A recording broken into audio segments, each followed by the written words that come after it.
Hi, it's me, Liberty. I figured I'd do another message on Zombie Jesus Day while my kids are out doing their Easter egg thing. Since I have a little bit of time to myself, I figured I'd channel a message. Today I was meditating on my word of the year. This year my word of the year is legacy, and I'm throwing in my requiem thing into my legacy, and all of this speaking on trauma recovery is part of that legacy that I'm leaving to my children.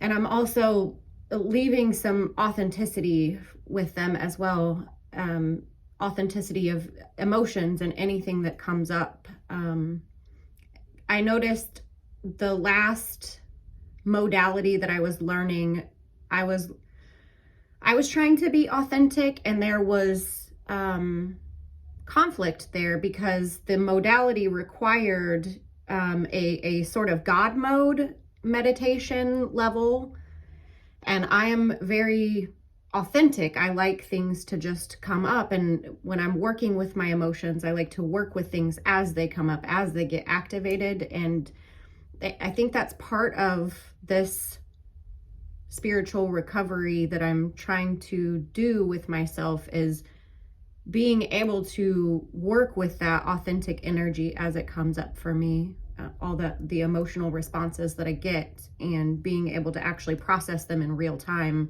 I find that is more helpful for me in my own journey. And so there's some healing work around that too, because I felt shamed a lot for just having authentic emotional expression. And so I'm trying to leave that as my legacy with my kids, is just allowing these authentic emotions and emotional expressions. And yesterday I was watching a video, and I made a comment on the video that I watched, and it reminded me of how my intuition works and how it comes up authentically for me, because I was doing a program years ago, and there's a movement called the 4B movement in Korea, where the women are saying no to relationships and having kids and all of that.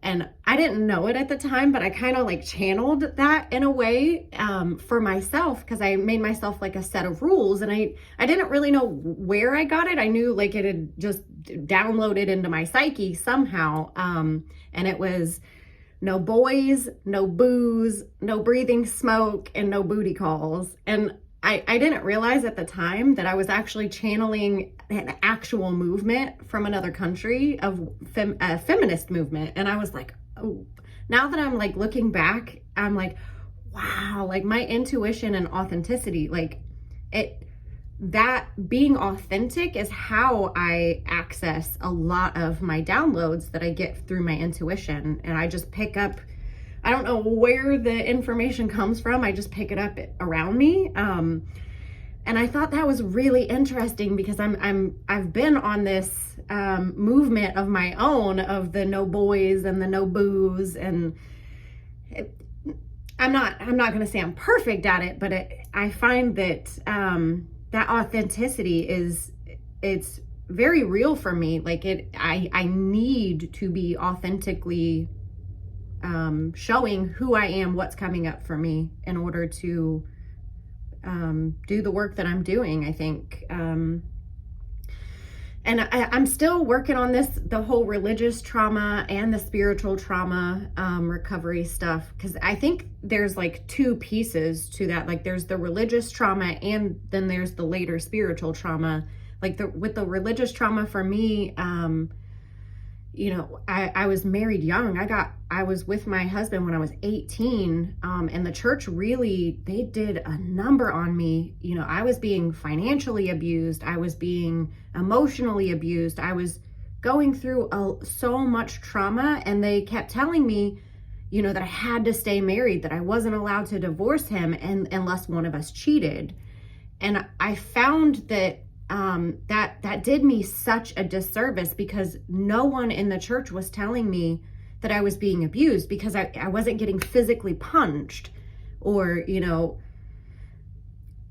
so I guess they didn't recognize abuse the way they recognize it now, because my daughter, I worry about her so much because she's the goody two shoe little Christian girl that's, gonna get married before anything and wants to have all these babies. And I worry about her because of the level of trauma that I endured at the hands of the church, with them telling me I couldn't divorce my husband. I needed to just submit more. I needed to love him more. And he would magically get off drugs and stop stealing my money.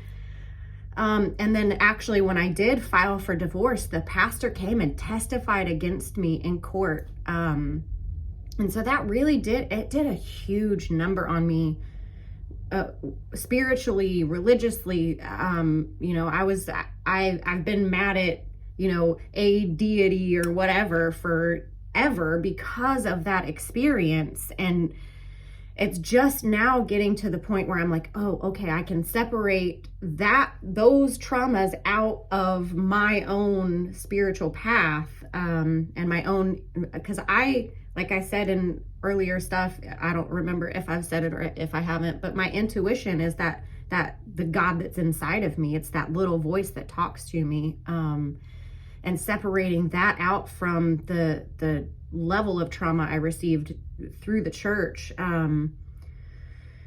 This has been a very, very, like, I thought the sexual abuse recovery was hard. Like, this is even harder for me to be real honest, because I think it goes hand in hand with my sexual trauma, because, as a woman, I was raped as a child because of the trafficking stuff. And so, from the earliest memories I have of churches, the pastor's like spittle coming out of his face, seething at me that I'm going to hell if I have premarital sex. And like, I couldn't control the rapes that occurred to, like, I couldn't control that, but somehow I knew he was screaming at me that I was going to hell because, somebody touched me when I was a kid. And so I tried to like overdo the godly stuff and always follow everything the Bible said, and everything that any man taught me in the church, I had to follow it. And it does so much damage. Like there are good-hearted people that are being misled by the church,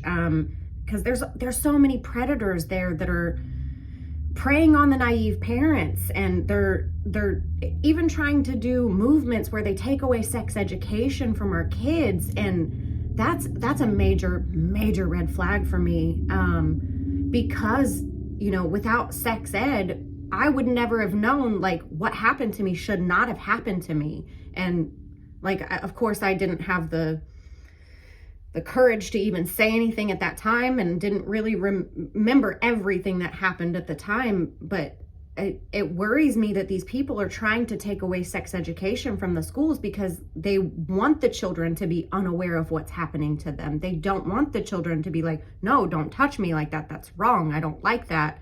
And to be able to tell someone else. And just the level of vitriol that's coming from these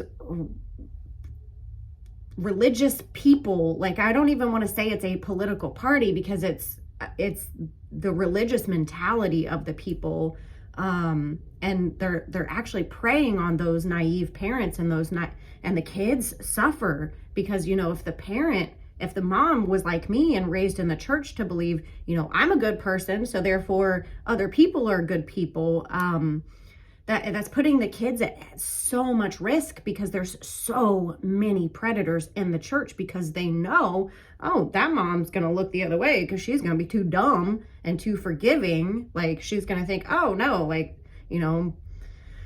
so yeah, there's so much that I'm unpacking with all of this. And that's probably why it's hard, because it is entwined with the sex abuse and how I was shamed, for what happened to me. Like I had some control over it, which now looking back, I know, like, I could not control that. That was not my fault.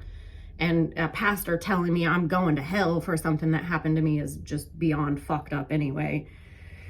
So yeah, I think that's why they really come after the sex education and the liberated women, because us liberated women, we tell other people, like, what they're doing to you is not okay. Like, and the whole authenticity thing, like, a lot of people are saying like, oh, you're just operating out of your trauma responses. And, that may be the case. But my trauma responses are here to tell me like something's going on, like this is not okay. Something is triggering this. And those are important things to really pay attention to. And I think that's why they don't want so many women being this liberated, because we can see what's going on and we can tell other people, hey, like, submit is a trauma response. Like, you should not be constantly submitting. Like, and, I can even go on a rant about how the whole 1950s thing is a total kink. They are totally trying to force everyone to be into the same kink that they're into. Like, the 1950s thing, that's a fetish. And they are trying to push it as everyone should be into this fetish. Well, I'm sorry, I'm not a submissive woman. And I told that pastor when I was 18 years old not to put submit in my vows, because I am not a submissive. Like, that is not something that I am into. And I even knew then, and the pastor even told my ex-husband, like, you're going to have problems with that one because she doesn't want to submit. Like, you're going to have problems. And I think that's why he did end up testifying against me in court in the divorce proceedings, because like I was this liberated woman and I was, incorrigible and everything else they want to talk about, us bad women. But us bad women are the ones that are actually standing up for other women. We're standing up for the children. We're the ones that are fighting this fight against these perverted predators that are out here hurting people. And they're getting away with it under the guise of religion, because most of the people that are in the church are so naive and so unaware of the reality of what these people are doing. They're going into the church thinking, oh, if I just say, these prayers, if I sing these songs with them and pretend like I believe how they believe, I will gain access to all of these women and children that are programmed that I am better than them, I am above them, and anything I say, they have to do it. And then all I have to do is shame them a little bit for, you're going to hell. Like there's so much there. And like I said, I'm still crawling through the mud of it. Like this is very severe trauma that I'm uncovering and reworking.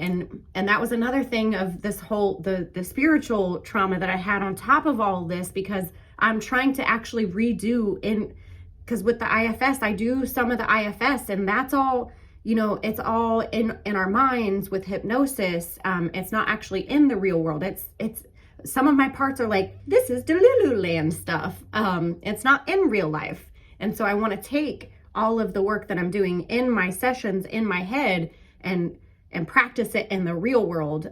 Like what I did with the BDSM and overcoming the sexual trauma. Now I'm trying to bring all of this stuff into the real world and do real life redos and reworking all of this stuff for my requiems. And it's messy. And this is hard and it's tough, and I'm probably not doing it right in other people's eyes, but I'm doing what is intuitive to me. I'm doing the healing work that I feel is right for me, and I'm listening to my own inner voice and my own guide that's telling me, like, do it this way. This is what you need to do next. And I don't know why, but I'm being called to share this journey.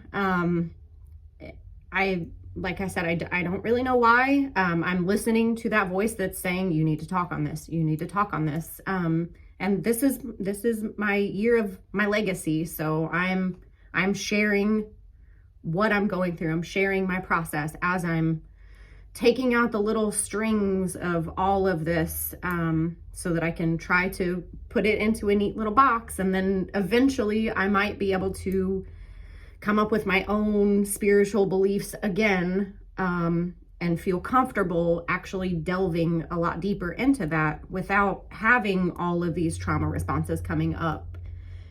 And I feel like being authentic and allowing whatever comes up emotionally to work through, like, I feel like that's the way I need to go about it. And I'm still working through a lot of that shame of, I'm not in self. I don't have a self, or I'm not doing it right.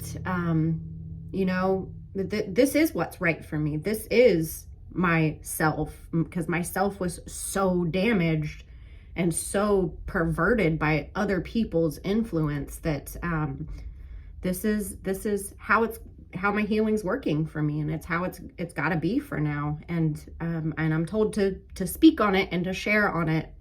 So I'm doing what I'm told internally now instead of externally. Now I'm doing what I'm told internally.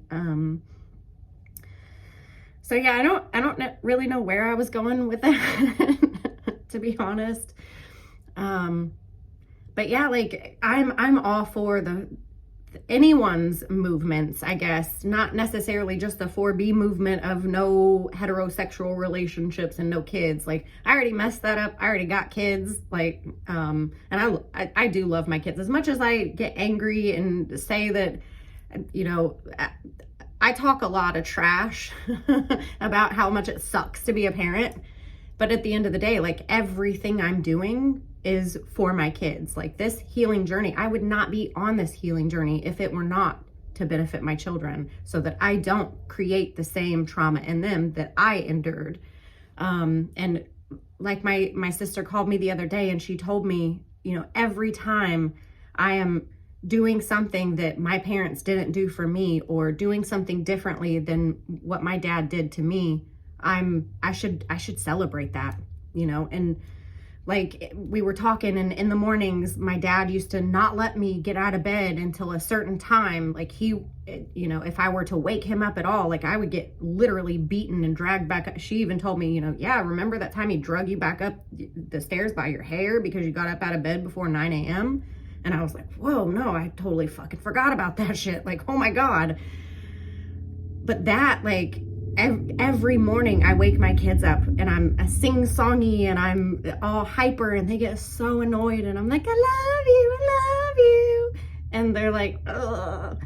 But I need to celebrate that, because every time I wake them up with joy, I am completely breaking the cycle of generational trauma, the cycle of abuse that I went through.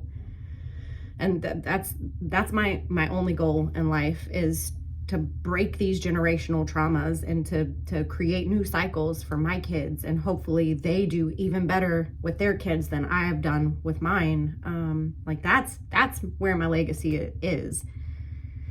And that's what I'm sharing with the world. So I'm on the Hot Mess Express. But I'm willing to share it. And, that's all I can ask of myself, is to share authentically and hopefully help someone else be a little more authentic and a little more capable of sitting with their own mess, so that they can get the information they need and heal, so that they don't create the same cycles over and over and over again. So yeah, I think that's all I got for now. My kids should be home soon again.